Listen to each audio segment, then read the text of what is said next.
So this is your birth chart.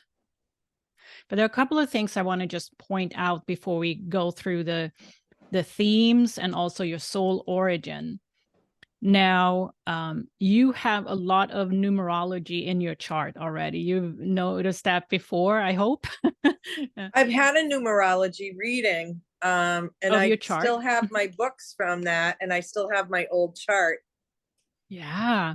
Yeah. And I look at numbers as well, as far as, there's just things that come to me that I notice about somebody's chart. And first, I want to also talk about your fifth house there, where your sun is, where your Mercury is, your Mars, and your Chiron. The fifth house is about passion, about your inner child, your creativity, all of that, right? So that's a hugely important house in your chart. Opposite that sits your Uranus and Pluto in the 11th house. So immediately when I look at your chart, I look at kind of what is the energy flowing in this chart, and particularly between the 11th and 5th house is an important axis for you. And especially in galactic astrology, we look at the outer planets, Pluto, Uranus, Neptune, etc., for the most ancient galactic history when we begin kind of the readings. So, and so I want you to just notice that I'm looking at that. Another important area in your chart is the 7th house, where your Venus is. And I also pulled in a number of asteroids, because for you, I'm going to go into that next. For you, what we call the Kuiper Belt objects are dwarf planets, Sedna, Eris, for example, and Haumea, and all of these. But Sedna comes out here, and I have a few more that I want to show you. Is that the Kuiper Belt is hugely important for your soul origin. And the way I translate the energy of the Kuiper Belt, and now I'm talking about like that, what is the quality of that energy, and why do we know about the Kuiper Belt objects, and why are they so recently discovered? It's that it's the energy of the new Earth. It's the energy of what needs to come to Earth, so to say, in terms of energy to create the new Earth blueprint. And the beautiful part of this is that you are part of that energy. And I'll take you to why I'm saying that. You also have a strong 7th house with your Venus there. And in Taurus. Venus is very favorably located here for because you have long history with Andromeda. And I will go into, you have a lot of themes there. Andromeda constellation has been hugely important for your galactic history. Yeah, and also you have numerology here. You see the 2 6s there in the 2nd house of Pallas Athene and Lilith, Black Moon Lilith. I always get curious when there's a conjunction with some numerology in there. And so we will go into that as well. But basically, this is where your visionary energy comes from. That Pallas Athene is that wise warrior energy, and Black Moon Lilith is that unrestricted kind of depth, if you will. She's sometimes called the shadow, but it's more than that. It's this feminine energy that we're currently feeling in our collective needs to be unleashed, right? In terms of the unrestricted feminine influence, right? And you can see Antares there, Scorpius Antares, right around that cluster of Pallas Athene and Lilith. That is a Stargate. That is a Stargate that you have access and likely traveled in and out of that Stargate a lot. the Antares Aldebaran Stargate. So I want you just to, you'll get this of course. And also you have numerology around your vertex and Nessus, which is also another asteroid. And this location up there in the 8th house is right smack involved with, or aligned with, I should say, Pleiades. So Pleiades is also a very important constellation that you have worked with, but also are getting guiding from at this time to resolve some of the sense of victimhood, or I call it limitation, that we put on ourselves sometimes. You know, that on David R. Harkin's scale, victimhood is really at the bottom, you know, the guilt, the fear, and vertex here is a turnaround energy, almost like a wheel of fortune type of, I don't know if you're familiar with the tarot, but like it's like a turning point energy. And Pleiades guides here are helping you to turn around some of that trauma potentially that you, if you have still things that you feel are unresolved or within yourself, or still needs kind of that extra acceptance and compassion, that's what's going on there. And it's the turning point for your expansion, basically, because it's in the 8th house of transformation. And what's so beautiful about this, that transiting, you know, the transiting planets, Sedna is right there to activate this for you in your chart. They're at 1 degree of Gemini right now. And Sedna is part of that Kuiper Belt energy. So it's like there, you can't make this up, right, in terms of how divinely timed this is for you. But Sedna is also kind of a slow moving energy, but it's, when I look at this particular piece in your chart, is that there's something bigger about you, that the reason you're here on Earth is really coming into focus at this time by Sedna being here. Because it's this really fortunate energy between Wheel of Fortune and actually turning victimhood to a triumph, if you will. And this might be also your intersection with the collective.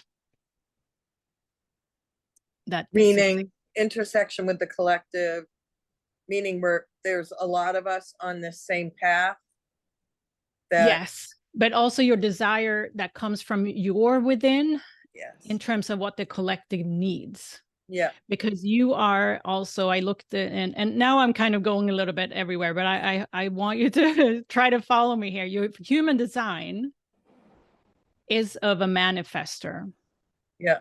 And you are a networking role model, a 4-6, which means that, first of all, as a manifestor, you are here to introduce new things. You are one of the few, any manifestor is here to break new ground. There's just if I recall, don't quote me on the percentage, because I probably should have looked it up, but it's less than 10% of the human population here on Earth are of the manifestor. So it's rare.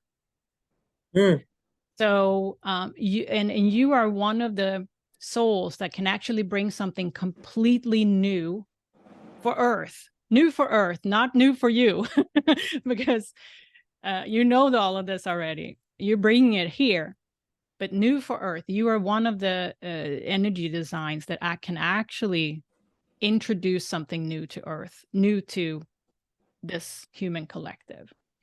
And this activation of this point in your chart, I see it clearly. Yeah.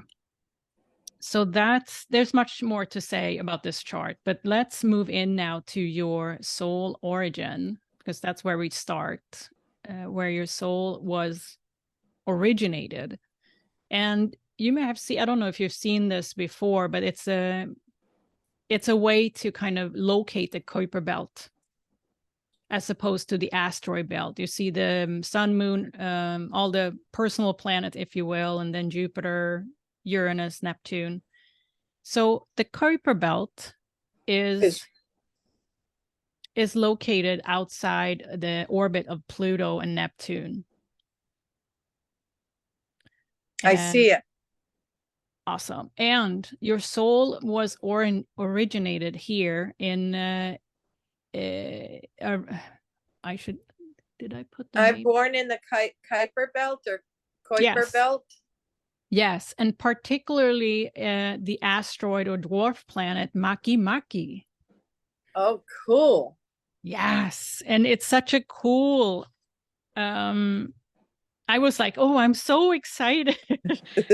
I've had maybe one or two before that are originating from the Kuiper Belt as far as their soul origin, but it's a long and Makemake specifically. I'll share with you some energy that's specific and see how you resonate with it. Makemake was named after Rapa Nui, the god of fertility, taking this as a new planetary energy. We could speculate that the archetype associated with Makemake involves delving down into the dark interior of the psyche in order to obtain a form of received wisdom, to be merged with the spirit warrior, if you will, in our energy of the ego. Now, the wisdom can only be found in the inner world, a world that is also connected to nature, natural law, right action, right relationship to an internal moral compass, resulting in activism for furthering the culture's evolution. So say that last part again, for furthering the... Yeah, resulting in activism for furthering the culture's evolution. And this is a quote from an article that I will link the article to so you can read. But based on what we've talked about so far, there is the energy of Makemake is one of deep psychic insight, and from there bring wisdom from elsewhere, not from here.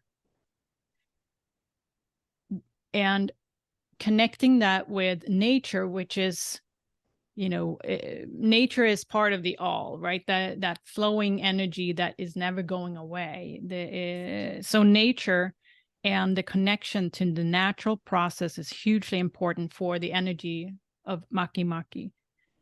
I just got the...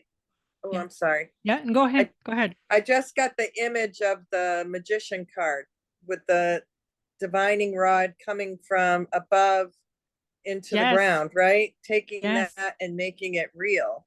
Yes, exactly. That's exactly what we'll get to as well. But you just got an intuitive hit to show you that link. That is you. That is your natural energy, and it's linked to why you're here. And I know we're talking quantum here, right? So you with me here. I love that. Makemake is related to love and care for the natural world and for defending Earth's environment. So I don't know, that was one of my questions to you when I worked with this energy and doing some research around Makemake. What's your relationship currently with nature? So when I was a kid in the 70s, air pollution, water pollution, all that was rampant, right? And they ran this commercial, and this is who I am on the inside, okay? And as a little kid, I watched this commercial, and it shows this city with smoke blowing out of it, and it's smoggy and dirty. And up on the mountain, they show a Native American, and he's looking down on the city, and he looks at the camera, and a tear is falling from his eye. And I feel that. What happens to the earth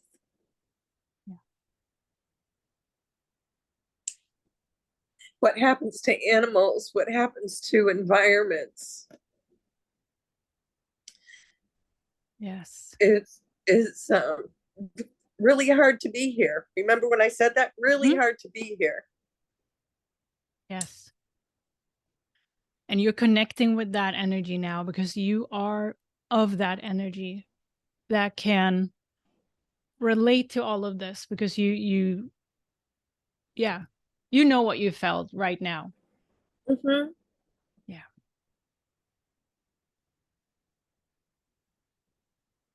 Yes. Because this archetypal energy, if we want to speak about it this way, signals profound connection to nature. And it's quite similar to the archetype of Haumea, which is the female counterpart to Makemake. And is also named from the pantheon of indigenous gods and goddesses. So the indigenous link here that you just brought up is very strong here as well. So you just kind of close the loop on that. So what you feel and what you felt as a child, seeing that video or movie, or that was a soul recognition, and you're doing it now too. And this is exactly why we're doing this reading. Yeah.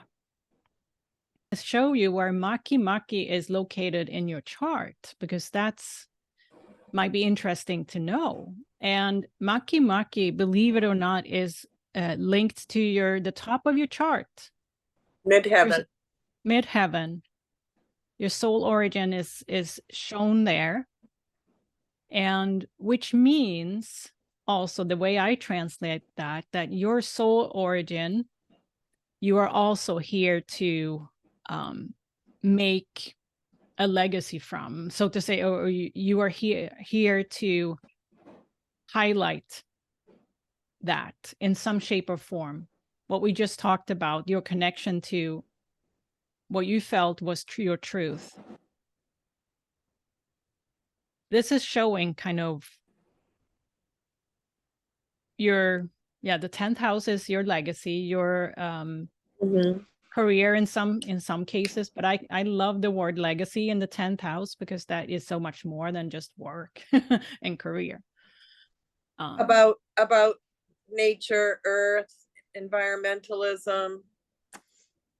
That's interesting, because my background is not that, but my heart is there, like being saddened by seeing what happens in the world, on the earth, to the earth. Yeah. And again, you are here to bring that new. You're one of the souls that can actually introduce something new and actually do it. Wow. And I know human design, so not all souls can do that and be heard. But that there is something about your contribution here in this life that is hugely unique, because it comes from elsewhere. And elsewhere, I mean from your inner wisdom that you are bringing with you. So I don't need to go to school for it. No, because I already went to school for it somewhere else. Yes, you did. You did go to school for it. So isn't that fascinating? That I love that you validated yourself with this story. A soul recognition memory from early childhood is often it's your truth. Yeah. And I'm not telling you what your truth is, but I watched it in you. Yeah. So that is, and the Kuiper Belt energy is what we're getting increased. And Makemake was discovered in 2005. So it's these expansions that we all are doing now, and who knows what we're going to discover the next decade, right? There's more. but it's what I call the new Earth energy. All of these dwarf planets are bringing to us. And your people talk about star seeds, and they talk about coming from these different places. Like I come from the Kuiper Belt, but I also have been a star seed in Andromeda. Like, because when I looked up those things, I was like, not everything resonates for me. Right. And that's perfectly fine, because what is produced, we're increasing the body of knowledge when it comes to what all of these, you know, not only galactic heritage from, let's say, Andromeda or Lyra or Kuiper Belt. It's very much in the beginning of building the body of knowledge, what this is actually telling us. So it doesn't make sense, like, and also us shifting from using the brain to interpret things to using our heart and intuition to interpret things. So I think we're just in the beginning, in the very, you know, how we can make sense of all of that. But the important part is to tune into what you feel is truth for you, because that brings that blueprint of your astrology chart expanded through here. It's an expression of that. So whatever combination that feels right for you in terms of these pieces of information at this point, you know, as well as we can describe it. So you're doing galactic astrology is shaping the knowledge base of what we know about sort of the star seeds, that was sort of the basic level, and that we're just adding more in this work. That's amazing. Yeah, and the term starseed, I think, is either going to go away eventually, because I believe that all souls that are here, at least now, are starseeds with a quantum soul kind of history. Yeah, that's just my own belief, but it's like our soul is so ancient that we've likely had galactic heritage. Yeah. And so that'll hold less significance in comparison to the larger, which says we've all gotten around, we've been around. Yes. Wow. But that's, you know, we, as humans, we want to put labels on things, right? So starseed is a way to describe that some of us are currently associated with the stars, right? Or galactic lives. Not everyone is doing that yet. But yeah, that's just my interpretation of but in my experience, we all have this. Our soul is so much vaster than we think. That's the thing. It's been amazing. This has been incredible. Really. I'm still like taking it all in, but there's been so much that's validated, like, you know, parts of myself and the struggles. And so the future doesn't, you know, that part doesn't seem terribly clear, but at the same time, I think when everything aligns in the right way, I'll be where I need to be. Yeah, and you know, this future term is, in the quantum world, there is no past, present, and future, right? But we need it here to be able to kind of relate to what is this, right? But as your soul is, as you start to relate to your bigger self, right, that future quality about you, see it as you being that originator or creator of ideas, the visionary in you that is connecting into that link of what's possible and what has your soul has already gone through and bringing back. So you know, it's this uniqueness about you.